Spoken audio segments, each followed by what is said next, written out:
Get this and get it straight. Crime is a sucker's road, and those who travel it wind up in the gut of the prison of the grave. There's no other end, but they never learn. From the pen of Raymond Chandler, outstanding author of crime fiction, comes his most famous character in The Adventures of Philip Marlowe.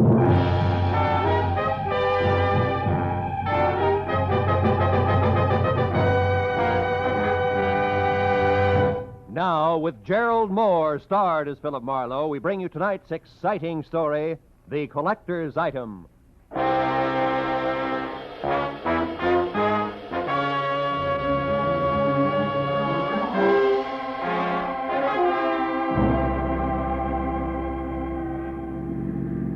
Hey, turn the corner, cabby. Don't lose them. Don't worry, mister.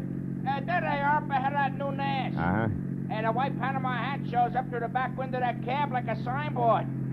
Besides, I've been doing okay so far, ain't I? We stayed in this tail for 20 minutes now. Yeah, but I've been tagging the guy under that hat for 6 hours. 6 hours? For a movie, a Turkish bath, 3 bars, a restaurant, and 2 museums. Close the gap a little, huh? Whatever you say, mister. They're liable to spot us. How much longer you gonna keep this up? What difference does it make as long as your flag's down? Big difference. My old lady'd be awful sore if I don't get home tonight. And this follow-the-leader routine looks like an endurance contest. Take it easy, cabby. At 10 o'clock tonight, a certain big deal will be closed, and then we can both forget about that guy up there and go home. Big deal? What kind of big deal? I ain't nosy. I just don't want no trouble. You'll get no trouble. It's approximately legal, ain't it? Legal as Confederate money. Nah, just a minute. I got a living to earn. I'm serious. So am I. Serious as a rare coin dealer. Oh, a numismatist. Yeah, that's right. Well, what do you know? I collect Indian pennies myself. Small world. And the guy up there in the hat's trying to louse up a sale, huh? That it? Roughly, yeah. Keeping an eye on him till the deal goes through at 10. He's a screwball from the deep south. Hey, the light's changing. He's gonna be caught. You want I should slow down? No. Pull up behind him. It's okay. Right. Hey, mister, look. You see that? Yeah. Panama hat, it's gone. Yeah, when I drive, it hit his brakes. It disappeared. Pull up beside him, quick.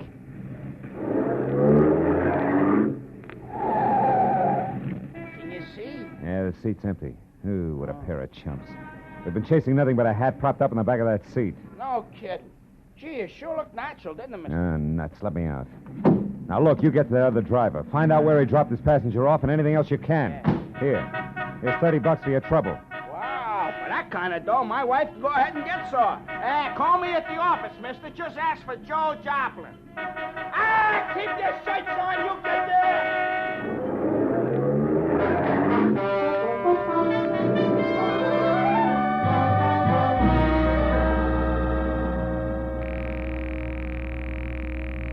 Come on, Rayardi, be there. Be there. You'll go off like a Roman candle. Come on, be there. Hello. Ah. Hello, Leon Rayardi speaking here. Marlowe, Rayardi, I got bad news for you. Oh? Our boy, Seth Appleboro, pulled a backwoods gag on me, and I fell for it, flat on my face. He shook me. I don't know how long it happened, but... But I do.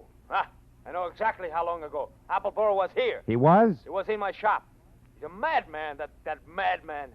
Swore he would kill me, but he didn't. What happened? He was after the coin, of course. He got tough. But I got more tough. I'm not born the day before yesterday. I was forced to ruin a beautiful Renaissance vase on his stupid skull, but at least I got rid of him. So I say phooey on Seth Appleboro. Oh. I beat him up myself, you hear? And I throw him out. It's finished. So at 10, I shall sell the coin to Pierre Baldwin as arranged, and that will be that. Well, glad to hear it, Rayardi.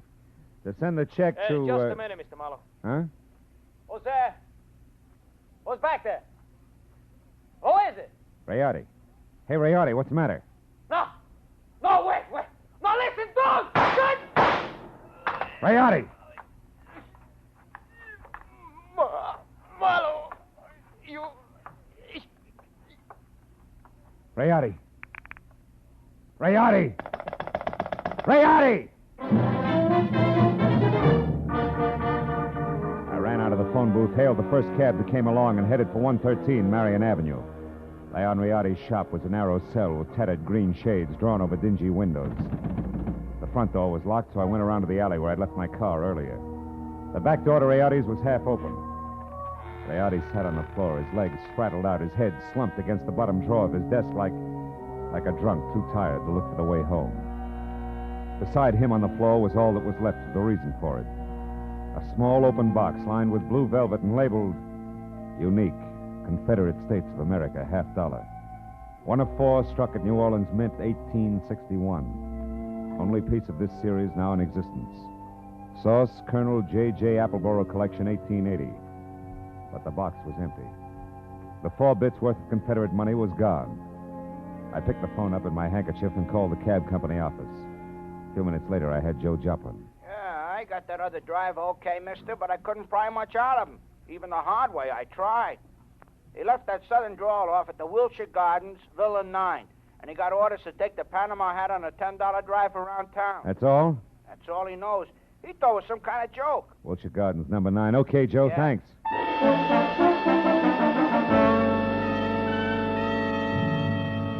I called Homicide, told Lieutenant Matthews where he could pick up the body, and before he could order me to stick around, promised to fill in the details later and hung up.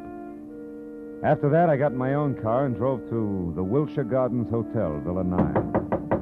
What finally came to the door and eased it open a cautious 2 inches. Had a mop of renegade hair the color and shape of tumbleweed, a body as gaunt as a piece of barbed wire, and 2 sick gray eyes that tried hard to hide under a pair of scrub brush eyebrows. Seth Appleboro wasn't glad to see me. State your business, sir. What's more, I'm a busy man. I'm not well, so be brief. Okay, we'll start off with murder. Murder? Now, see here, We'll sir. follow that with a missing Confederate $50. Now, do I come in peaceful like, or do I knock the door down? Don't go riling me up, Yankee.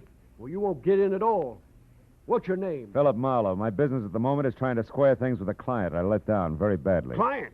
Then you must be referring to that low-down, unscrupulous carpetbagger, Leon Rade.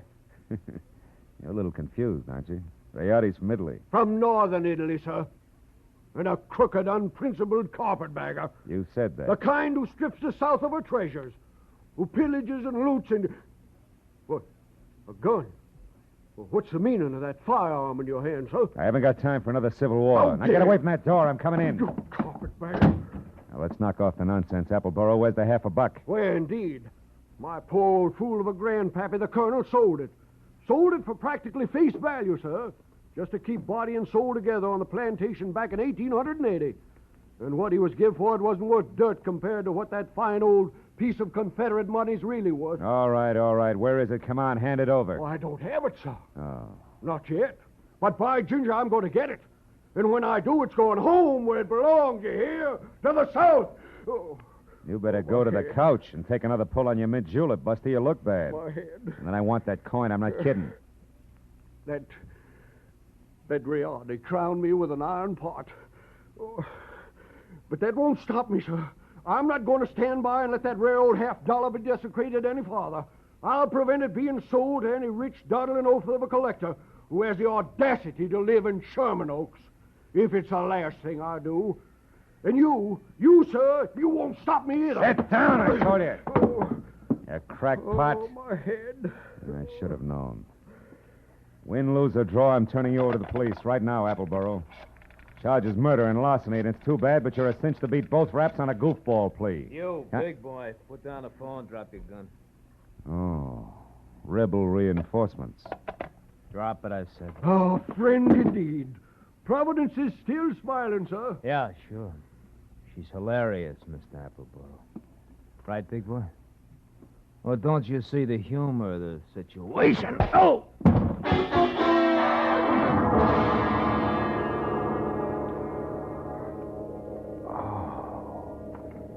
The stranger had a flat, saucer face. A sour grin in the left hand like a trip hammer. I'd done my best to roll with a punch, but I'd still caught enough of it to jar my brains loose. When I finally got up again, Villa 9 was empty. It took a while for that to soak in, along with another fact. I was up against a team. Appleboro and Saucerface. Also, it was now 9:30, which gave me just half an hour to get to Sherman Oaks for what had to be the next scheduled meeting.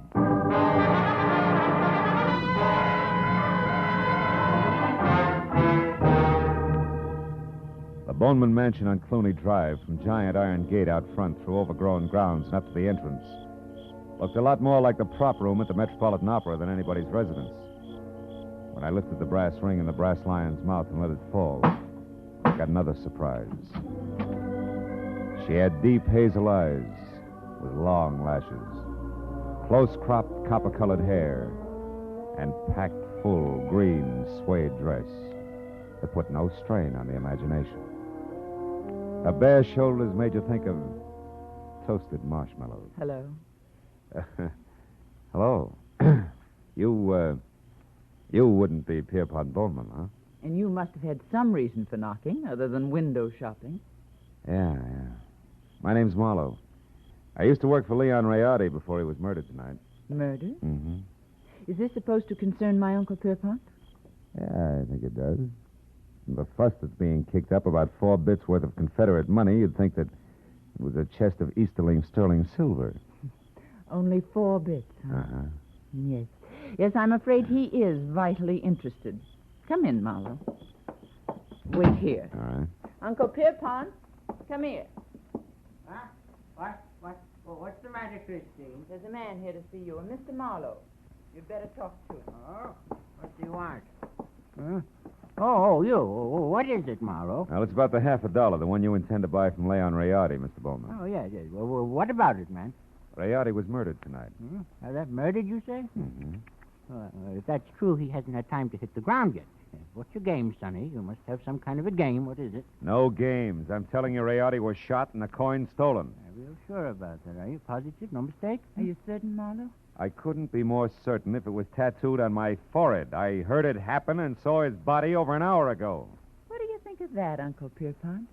Marlowe looks at dead bodies, too. I think it's poppycock. Yep. What do you think, Chris? Wait a minute. Let me tell you what I think. It's more to the point. I came here because I'm also certain that the man who killed Rayardi is the man who took the coin. And that he'll show up here in the next few minutes posing as Rayardi and try to sell you that $50 as planned. I want you two to help me get him. You know, Marlowe, I think you're bombing. Now, look, baby, I've had quite an... Hold on now. There's just one teensy thing wrong with your little scheme, Marlowe. You see, 10 minutes ago, Leon Rayardi, or someone who said he was Leon Rayardi, was here. I gave him $37,000 cash as agreed, and he gave me this, the only one of its kind in the world, the 1861 Confederate $50.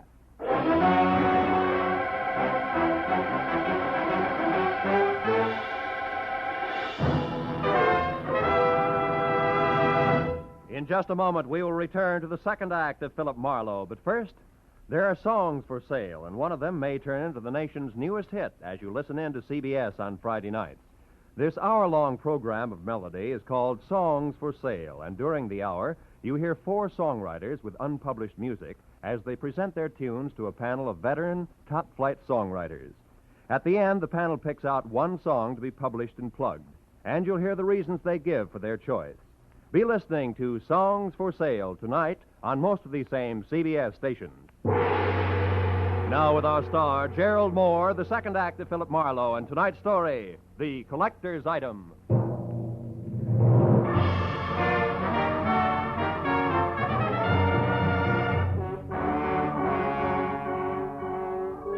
When the wobbly screwball collector clinked the $37,000 50-cent piece on the tabletop in front of me, his eyes flashed on like a pair of unfrosted light bulbs. And something close to froth started to collect in the upturned corners of his mouth that smiled like the cat that had just eaten the canary, cage, birdseed, and all. There was little doubt about it. Septuagenarian Pierpont Bowman was what an eccentric would call eccentric. And he was very unconcerned with the murder of Leon Rayardi, and very fuzzy about what Rayardi's impersonator had looked and sounded like. I'm afraid I can help little on that score, Mr. Marlowe. Only had eyes for the coin. And what a coin she is. Why, son, Mr. Bowman, you've got to remember something. Height, build, color of eyes, hair, voice. Yeah, voice. Was it a southern accent? Think, Mr. Bowman. Southern accent? Yeah. Mm-hmm. No, Mr. Marlowe can't say if it was or not. My hearing isn't all it used to be, you know. But Christine here, now maybe she can... No. Christine wasn't in the room. Answered the door myself. But I did see him come up the walk, Mr. Marlowe, from my room upstairs. He was tall, about your height. Oh, no, perhaps a mite shorter. And he wore a gray suit. No. Darker than gray. Sort of light blue shade. Oh, I that's think, great. like Yeah, thanks a lot. Before I start reaching for a butterfly net myself, I think I better get back to Seth Appleborough's place on Wilshire. Why there? Surely if he's the guilty one, Mr. Marlowe, he won't wait to be apprehended. Not on purpose, no. But when I last ran into him and his buddy saucer face, he was fighting an acute case of vertigo. Might have collapsed since. And besides, I don't know where else to go. Oh, but, sir, why must you go any place? The police will attend to that Mr. Appleborough. Now, look, Mr. Marlowe, here on the rim of the Mr. coin... Boneman, this may mean nothing in the numismatic league. But I went to work for Leon Rayardi to protect him, a job I didn't do. Also, losing clients this way is bad for my business and conscience. Good night, and happy gathering coins in May. Mr. Marlowe, wait, please. Please, Mr. Marlowe, let me see you out and explain something. Be just a minute, Uncle. Now, what is it? I'll pay you $500, Mr. Marlowe, not Confederate dollars either, to see that Uncle gets his money back and that the coin is returned to that Mr. Rayardi's estate. What? You're against the deal? Why? Because it's the 100th one in the past 2 years. You hate to see the money you'll one day inherit go to a bunch of screwballs, huh? Why, you foul-minded, no good... I've got news for you, Mr. Marlowe. It's not my inheritance I'm concerned with, it's my uncle. In spite of this mansion and all the junk in it, that $37,000 was every cent he had left. Okay, kid. In that case, 2 points. 1? I had the slap coming. 2, I'll do my best to back up everything to where I came in. Good night. Good night. And, Mr. Marlowe, Yeah? I didn't enjoy slapping you.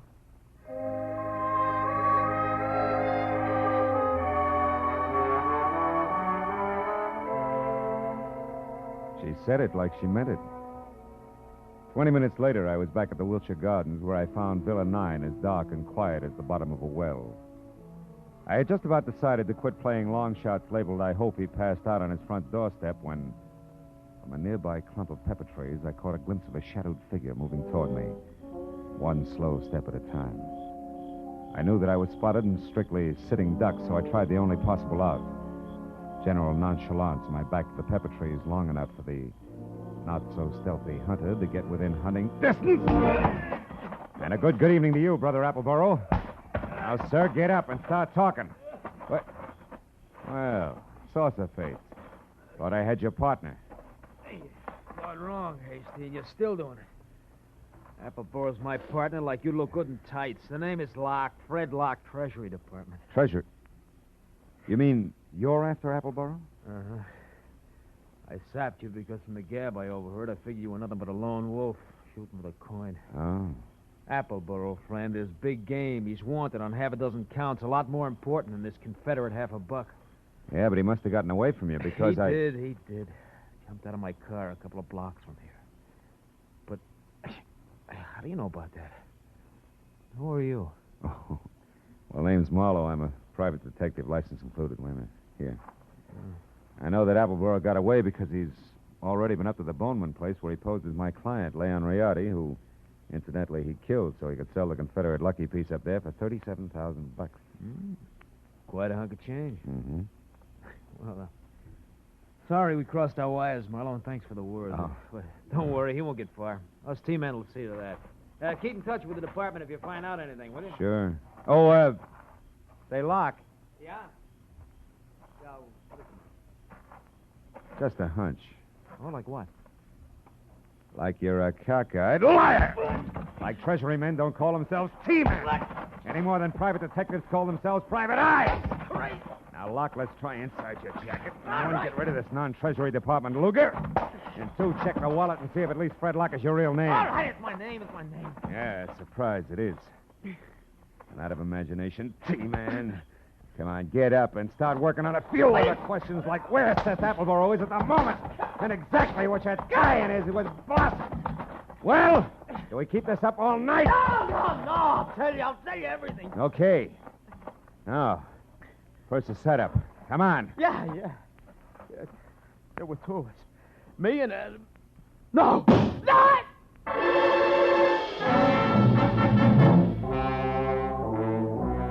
had come from the street that was just beyond the pepper trees and slammed into Locke front and center, folded him up like he was built on hinges.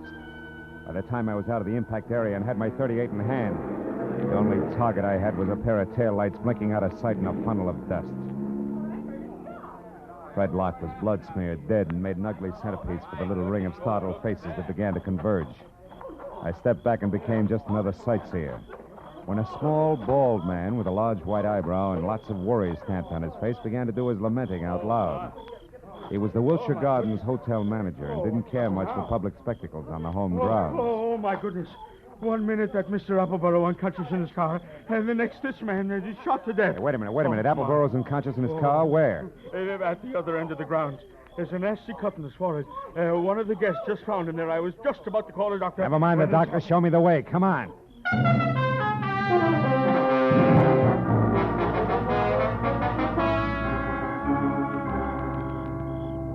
Come on, Dixie boy. Breathe deep. Who?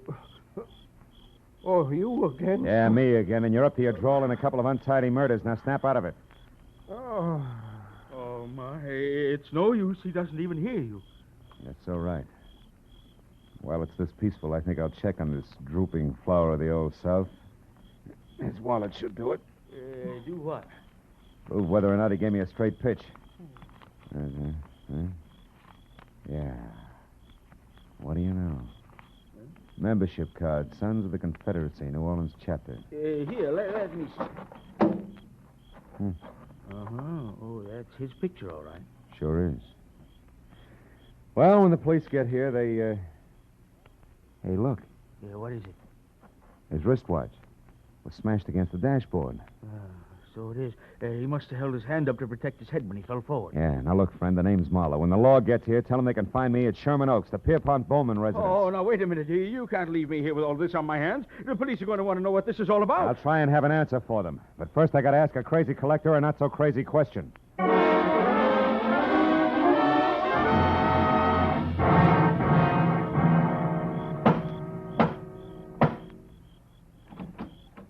Well, hello, Mr. Marlowe. I was hoping you'd come back. No flowers and candy, honey. This isn't a social call. Then what brings you here? Your uncle, is he still up? Yes, but he asked not to be disturbed. Why? I got a picture I want him to look at. What kind of a picture?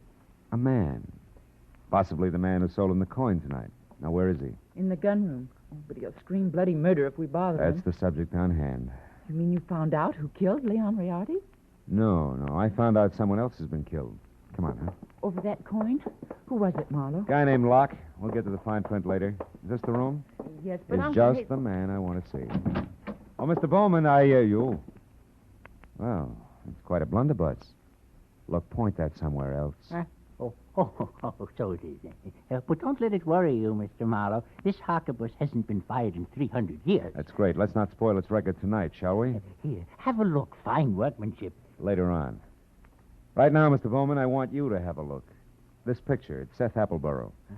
Is this the man who sold you the coin, the one you couldn't remember? No, not the party. Now, on this gun, Mr. Marlowe... Uncle, we've had another murder. Huh? Oh, my, that's too bad. But what's all that got to do with me? I'm not sure. But, Mr. Bowman, if Appleborough wasn't the one who sold you that hot half a buck, it must have been an item named Locke. Huh? The saucer-faced buddy I told you about before. Oh. The one who sapped me at Wilshire Gardens. Oh, very interesting. And perhaps tomorrow, Uncle, please. Go on, Mr. Marlowe. Well, there isn't much more. When I left here and I went back for Appleborough, I ran into Locke. We mixed it up, and I was just about to get him to talk when he was shot out from under me. What? Appleborough did it? He shot Locke? No. He couldn't have. Oh, why not? Because Appleborough was out cold in his car at the time. Then all you really know is that Appleborough didn't kill this Locke. Oh, I know a little more. I also know now that there's a third interested party mixed in. Who? You, maybe. Uncle? What? Me? Sure. You could have killed Riardi via a hired flunky like Locke. Sold yourself the coin. After all, you're broke. It's been done before. You're mad. It's insane, Marlowe. The idea. To think that Uncle would hire the likes of Fred Locke. Why, it's... Slips, Christine? You shouldn't have known Locke's front name was Fred, should you? I never mentioned it. What? Christine, you mean that... I mean that nobody moves. Christine. Oh, fine. This is one gun in here that's no relic. It's been fired something less than 300 years ago. Yeah, to be exact, less than an hour ago at the Wilshire Gardens when you used it to keep Locke quiet, huh? You, Christine, you're the third party Marlowe is talking about. You hired Fred Rock and Appleboro. Had nothing to do with it, Mr. Bowman. It was your niece's partner, Fred Locke, who killed Rayardi in his shop and stole the $50. After that, he followed me to Appleboro's place in Wilshire Gardens. There he KO'd me and Appleboro both. Then came out here and sold you the coin. Posing as Rayardi. Correct. You can both go to the head of the class. Not yet. One question, teacher. Why did Locke go back to Appleboro's? Couldn't have been just luck that I found him there. It wasn't. He was afraid Appleboro had seen him kill Rayardi at the shop. He had to know for sure. Your turn, Uncle. Why did you do it, Christine? I was sentimental, Uncle. I wanted at least the last of your money as a keepsake. And now that I've got it, I want one thing more before I leave. That $50 in your pocket. Hand it over. Come on. The $50, but... It's worthless to you, Christine. You can never sell it again. Every collector in the world will be on the lookout for it. Don't you think I know that? Then what do you want with it? The pleasure of getting rid of it. I hate it. Like I hate every piece of junk you've squandered your fortune on. The fortune I'd have inherited someday. I'm going to throw it in the first deep river I come to. Hand it over. No, you don't, Christine. Drop it. Drop it. Now, sit in that chair while you can. You may end up in another one.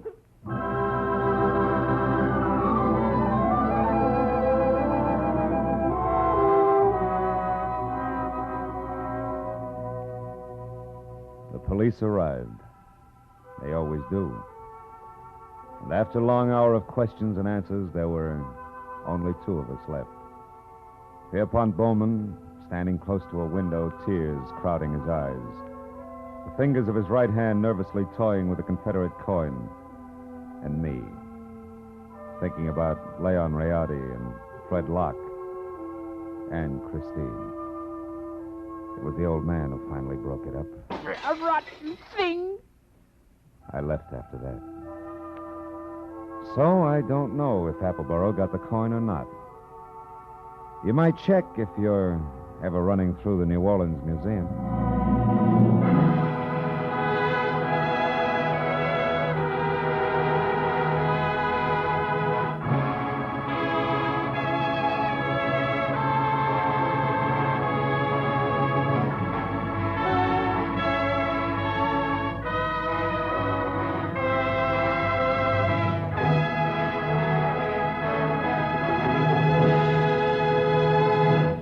Adventures of Philip Marlowe, bringing you Raymond Chandler's most famous character, star Gerald Moore, are produced and directed by Richard Sanville and written for radio by Robert Mitchell and Gene Levitt. Featured in the cast were D.J. Thompson, Anthony Barrett, Shepard Menken, Tom Tully, and Jack Crucian. The special music is composed and conducted by Richard Arant. Be sure and be with us again next week when Philip Marlowe says... This time an old man dead in a flophouse, a sot who carved wood, a fallen lady with an eye for gold lockets, and a snake with big ears. All led me to a soft spot in a killer's hard heart.